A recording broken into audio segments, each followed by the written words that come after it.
Hello everyone, welcome to exam on education. I hope कि आप सभी लोग एज यूजुअल स्वस्थ होंगे, मस्त होंगे और आप लोगों की प्रिपरेशन एज यूजुअल अच्छी तरीके से दोस्तों चली रही होगी। मैं आप लोगों के सामने एक इंपॉर्टेंट सेशन लेकर के हाजिर हुआ हूं जो कि आरआरबी एलपी से रिलेटेड है। अगर आप लोग आरआरबी एलपी से रिलेटेड तैयारी कर रहे हो तो ये वीडियो इंपॉर्टेंट रहने वाला है, क्योंकि प्रीवियस पैटर्न से इस साल के पैटर्न में बदलाव हुए हैं बच्चे। वो क्या क्या बदलाव है बच्चे, उसको स्टेप बाय स्टेप क्रम में हम लोग समझेंगे, क्योंकि उसी के अराउंड अपनी स्ट्रेटेजी रखिएगा ताकि आप लोगों का सिलेक्शन हो पाए। तो बदलाव को भी समझेंगे और बदलाव को भी समझेंगे और साथ ही साथ में बच्चों आप लोगों के लिए एक सामने क्लैरिटी मिलेगी बच्चे कि कौन कौन सी स्टेप होती है, कैसे कैसे सिलेक्शन का प्रोसीजर होता है आरआरबी एएलपी के केस में, और विजन वगैरह क्या रखना होता है। ये सारी चीजें हम लोग आपके साथ डिस्कस करेंगे। तो वीडियो को शुरू से लेकर के एंड तक जरूर देखिएगा। लेकिन एग्जाम ऑन एजुकेशन पे यहीं पे बच्चों आप लोग को फ्रीडम सेल यहाँ पे आपको मिल रही है। तो जितने भी कोर्सेज है बच्चे, उन सभी कोर्सेज पे आप लोग को मैक्सिमम डिस्काउंट आज की डेट में देखने को मिलती है। तो जो कोर्सेज कोई बच्चे थे जो कि बैच की प्राइस बोल सकते हो कि नहीं, जो मतलब ज्यादा होने की वजह से नहीं ले पा रहे थे,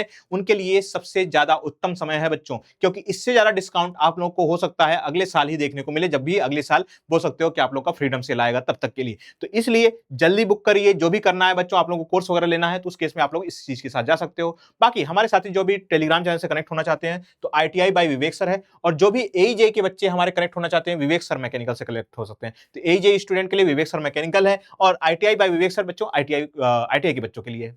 अब अगर देखा जाए कि आरआरबी एलपी के लिए क्या क्या सिलेक्शन के स्टेप्स होते हैं, तो सबसे पहला जो चरण होता है बच्चे, सबसे पहला जो स्टेप होता है वो होता है CBT 1 होता है। दूसरा स्टेज होता है बच्चे CBT 2 होता है, अभी इसके बारे में बात करूंगा। स्टेज 3 में CBAT होता है, जिसको कि आप लोग साइको टेस्ट बोलते हो। स्टेज 4 में आपका डॉक्यूमेंट वेरिफिकेशन होता है, और स्टेज 5 में आपका मेडिकल चेकअप वगैरह होता है। सबसे पहले स्टेज 1 की बात करते हैं। ये सिंपली कैसा बच्चे टेस्ट है, ये स्क्रीनिंग टेस्ट है।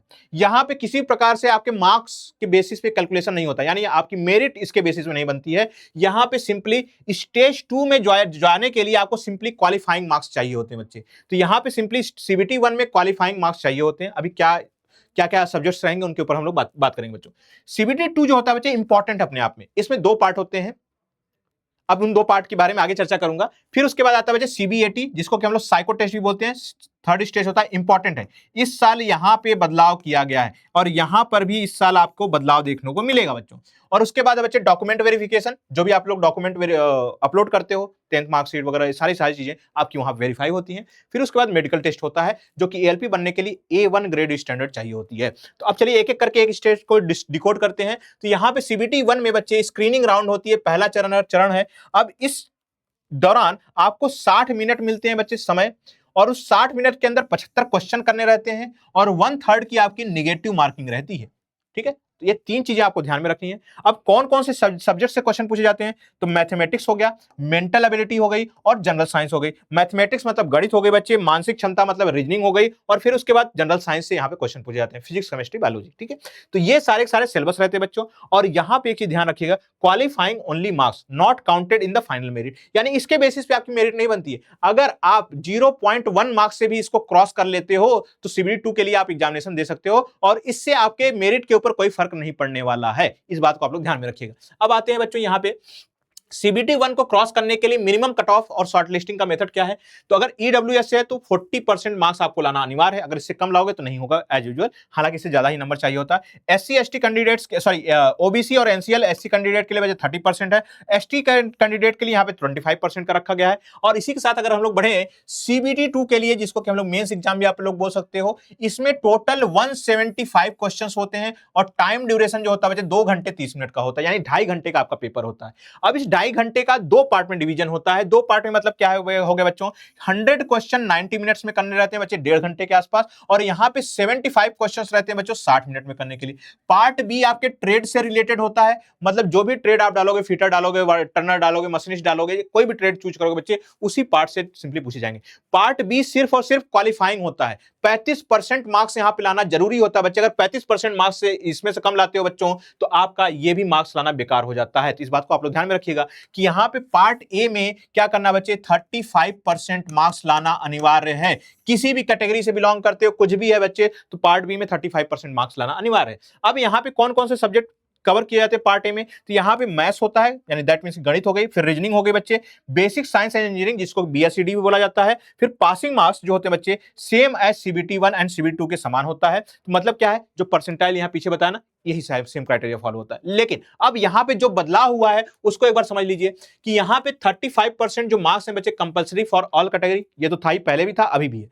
तो यानी इस बार जो 2026 का एग्जामिनेशन होगा उसमें आपको पार्ट बी में क्वालिफाई होने के लिए 35% मार्क्स चाहिए। और इस बार भी जो गलती किए हैं बच्चे पिछली बार वाले स्टूडेंट्स जो गलती किए हैं CBT2 देने में, उनका ट्रेड ही नहीं क्वालिफाई हो पाया बच्चों। तो इसलिए ट्रेड को भी पढ़ना जरूरी है भाई लोग, ठीक है, इस बात को आप लोग ध्यान में रखिएगा।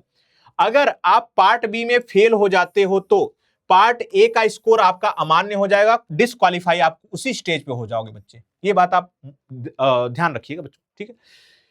अगर आप पार्ट ए में 100 आउट ऑफ 100 स्कोर कर लेते हो, लेकिन पार्ट बी में अगर आप फेल हो, जो कि ट्रेड से रिलेटेड बच्चे, तो आपकी कॉपी ही नहीं चेक होगी, आपका रिस्पॉन्स ही नहीं चेक होने वाला, ठीक है।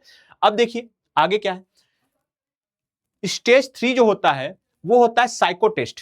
अब ये जो साइको टेस्ट होता है बच्चे, इसमें मिनिमम 42 का टी स्कोर, जिसको कि बैटरी स्कोर भी बोला जाता है बच्चे, वो लाना अनिवार्य होता है। बैटरी टेस्ट जिसको बोला जाता है, इसमें 42 मार्क्स लाना अनिवार्य होता है। इसमें भी नॉर्मलाइजेशन वगैरह होती है।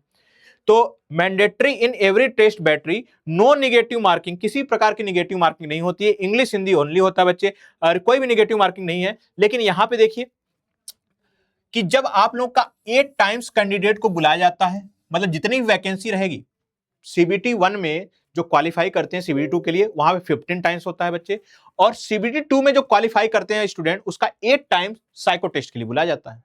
तो ये चरणबद्ध तरीके से आप लोग का एग्जामिनेशन होता है। अब इंपॉर्टेंट जो चेंज हुआ है बच्चे, वो क्या चेंज हुआ है, तो यहां देखिए 50% वेटेज जो होता है CBT2 के पार्ट ए का स्कोर लिया जाता है, और 50% वेटेज जो होगा बच्चे साइको टेस्ट का लिया जाएगा। पहले कितना था बच्चे, इसका 70% यहां पे लिया जाता था पहले, और अभी पहले जो बच्चे यहां पे इसका 30% लिया जाता था, 30%।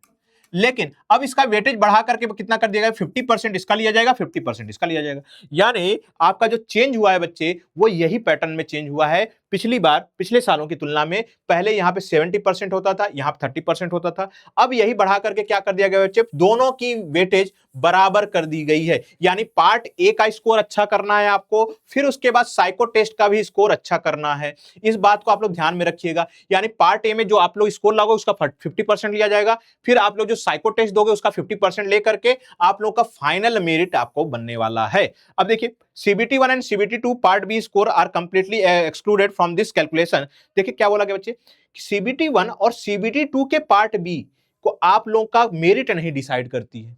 पार्ट बी की बात किया जा रहा है, CBT2 के पार्ट ए से मेरिट बनती है बेटा, और साथ ही साथ में जो साइको टेस्ट होता है उसका 50% और CBT2 का जो पार्ट ए होता है बच्चे उसका 50% लेकर के मेरिट बनाई जाती है। ये होता है आपका मेरिट बनाने का तरीका in case of RRB ALP। तो इस बार यही चेंज हुआ है बच्चे, पहले 70 और 30 का रेशियो था, अब 50-50 का रेशियो हो गया है, ठीक है। अब देखते हैं बच्चों यहां पे अगला स्टेज जो होता है, यहां पे डॉक्यूमेंट वेरिफिकेशन का होता है। डॉक्यूमेंट वेरिफिकेशन जो होता है बच्चे 1:1 के बेसिस पे, मेरिट के बेसिस पे, आधार पे बुलाया जाता है। और इसमें कौन कौन सी सर्टिफिकेट मांगी जाती है, 10th सर्टिफिकेट हो गया, कास्ट सर्टिफिकेट अगर एप्लीकेबल है तो वो मांगा जाएगा, ITI डिप्लोमा डिग्री जो भी आप लोगों ने एप्लीकेबल डाला होगा बच्चे वो मांगा जाएगा, NOC फॉर द एम्प्लॉय, अगर किसी कंपनी में जॉब कर रहे हो, मतलब प्राइवेट कंपनी को छोड़ करके बच्चे किसी गवर्नमेंट सेक्टर में काम कर रहे हो, तो उस केस में आप लोग से NOC भी मांगा जाता है। फिर उसके बाद फोटो ID पहचान प्रूफ जैसे आधार कार्ड वगैरह, ये सब सारी चीजें होती हैं। फिर लाइव फोटो सिग्नेचर यहाँ पे मैच कराई जाती है। तो ये डॉक्यूमेंट वेरिफिकेशन के लिए ये सारे के सारे स्टेप्स हैं। अब ये सब करने के बाद भी बच्चों लास्ट स्टेप आता है मेडिकल टेस्ट। यहां पे भी बच्चे क्या होते हैं, रिजेक्ट होते हैं, कुछ बच्चे ऐसे होते हैं। अब देखिए यहां पे क्लियर कट में दिया गया है डिस्टेंट विजन, यानी दूरदृष्टि कितनी होनी चाहिए, 6/6 विदाउट ग्लास होनी चाहिए, विदाउट एनी लेसिक सर्जरी होनी चाहिए। नियर विजन में अगर आप लोग देखोगे तो 0.6/0.6 विदाउट ग्लासेस, बिना चश्मे के जो 0.6 का विजन होना चाहिए बच्चे, वो होना चाहिए। फिर उसके बाद क्या है बच्चे कि कलर विजन नहीं होनी चाहिए, अनिवार्य पास करना होना चाहिए। बाइनोकुलर विजन यानी दूरबीन दृष्टि बच्चे, नाइट विजन, सब कुछ होना चाहिए यहाँ पे, ये पास करना अनिवार्य है, इसके बिना तो नहीं होगा बच्चे। पास समझ में आई। और विजन स्टैंडर्ड ये कुछ रखना है, दूरदृष्टि और निकट दृष्टि वाला, ठीक है। अब देखिए बच्चे लेसिक अगर सर्जरी आपकी आंखों के लिए किया गया है तो प्रतिबंध कंप्लीटली रूप से है बच्चों, ठीक है। और उसके बाद जब ये सब कुछ हो जाता है, डॉक्यूमेंट वेरिफिकेशन हो गया, मेडिकल टेस्ट हो गई, तब आप लोगों की ट्रेनिंग दी जाती है, तब आप लोगों को प्रॉपर ट्रेनिंग दी जाती है, प्रॉपर इंडक्शन किया जाता है। तो ये पूरा का पूरा चरणबद्ध तरीके से आप लोगों के स्टेप्स होते हैं। अपने आप में अगर देखोगे बच्चे तो CBT1, CBT2, फिर साइको टेस्ट, फिर डॉक्यूमेंट वेरिफिकेशन, फिर उसके बाद आप लोगों का मेडिकल स्टैंडर्ड। पांच टाइप से आप लोगों को रिजेक्शन करने की कोशिश की जाती है।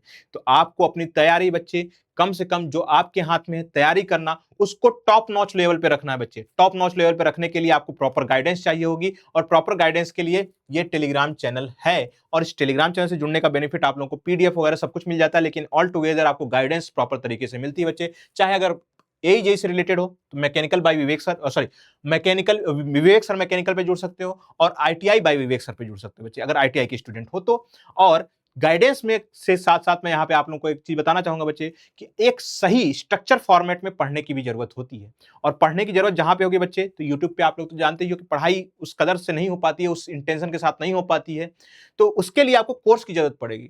और कोर्स कहां पर मिलेगा बच्चे? आपको एग्जाम ऑन एजुकेशन में मिलेगा। और एक बेहतरीन सुनहरा अवसर है आप लोगों के लिए, क्योंकि यहां पे बच्चों फ्रीडम सेल चल रही है। फ्रीडम सेल बच्चों कब से कब तक है? 11 अगस्त से लेकर के 20 अगस्त तक का ये फ्रीडम सेल है। इसमें आपके जो भी कोर्सेस होंगे बच्चे, चाहे एई से रिलेटेड, चाहे कोई और बच्चे, ठीक है, उसमें आप लोगों को मैक्सिमम डिस्काउंट देखने को मिलेगा। जो भी बैचेज होंगे बच्चे, मैक्सिमम डिस्काउंट आपको इन दिनों के बीच में आप लोग को देखने को मिलेगा। ओके, तो जो भी बैच आप लेना चाहते थे, वेट कर रहे थे फ्रीडम सेल का, तो आ चुका है बेटा। जाइए जल्दी से कोर्सेज में एनरोल करिए और अपने प्रिपरेशन को बच्चों नेक्स्ट लेवल पे पहुंचाइए। और कोर्सेज अगर आईटीआई से रिलेटेड कोई कोर्स ढूंढ रहे थे, तो उस केस में बच्चों यहाँ पे है 2 बैचेज, मगध बैच और नालंदा बैच। किसके लिए है बच्चों? बीटीएससी इंस्ट्रक्टर के लिए है। बीटीएससी इंस्ट्रक्टर अगर बनने का सपना है, उस केस में बच्चों मगध बैच मशीनिस्ट के लिए, नालंदा बैच बच्चे फिटर ट्रेड के लिए। ये 18 अगस्त से दोनों बैचेज मैं स्टार्ट कर रहा हूं, जीरो से, बिल्कुल बेसिक से। जो भी पॉइंट वाइज आपके सिलेबस में मेंशन है बच्चे, सब कुछ कवर किया जाएगा यहाँ पे। कुछ भी ऐसा नहीं होगा बच्चों जो कि सिलेबस को छोड़ा जाएगा। तो बीटीएससी इंस्ट्रक्टर बन रहे हो या आईटीआई से रिलेटेड कोई भी एग्जाम टारगेट कर रहे हो, तो ये कोर्स फिर भी आप लोगों के लिए एप्लीकेबल रहेगा, क्योंकि ट्रेड से रिलेटेड इससे ज्यादा बाहर और कहीं पे भी नहीं जाएगा, क्योंकि निमिप का पूरा पूरा कॉपी पेस्ट यहाँ पे किया गया। ठीक है, और फिर भी अगर कोई डाउट रह जाती है, तो आप लोग सिंपली इस नंबर के ऊपर आप लोग कॉल कर सकते हो। जो भी आपके कोर्सेस मिलेंगे बच्चों, वो आपको एग्जाम ऑन एजुकेशन ऐसे ही सर्च करना है आप लोग को, तभी आप लोग को प्ले स्टोर पे आपको ऐप देखने को मिलेगी, है ना। अच्छा, तो ये हो गई बच्चे सारा का सारा आरआरबी से रिलेटेड बातें। लेकिन फिर भी अगर आपके कोई डाउट रह जाते हैं, तो उस केस में प्लीज बच्चों, वीडियो के नीचे कमेंट सेक्शन ओपन है, प्लीज कमेंट करके हम तक पहुंचाइएगा। हम आपके कमेंट को, जो प्रॉब्लम होगी बच्चे, उसको दूर करने की पूरी पूरी कोशिश करेंगे। तो मिलते हैं ऐसी किसी नेक्स्ट वीडियो में। लेकिन बढ़ने से पहले बच्चों, अगर चैनल को सब्सक्राइब नहीं किए हो बच्चे, तो शुभ मुहूर्त है बच्चों, सब्सक्राइब करके रख लीजिए। और नए हो तो उस केस में लाइक भी कर देना, दोस्तों के साथ शेयर भी कर देना, एज यूजुअल करना ही करना है। ठीक है, तो मिलते हैं ऐसी किसी नेक्स्ट वीडियो में, तब तक के लिए bye bye and take care.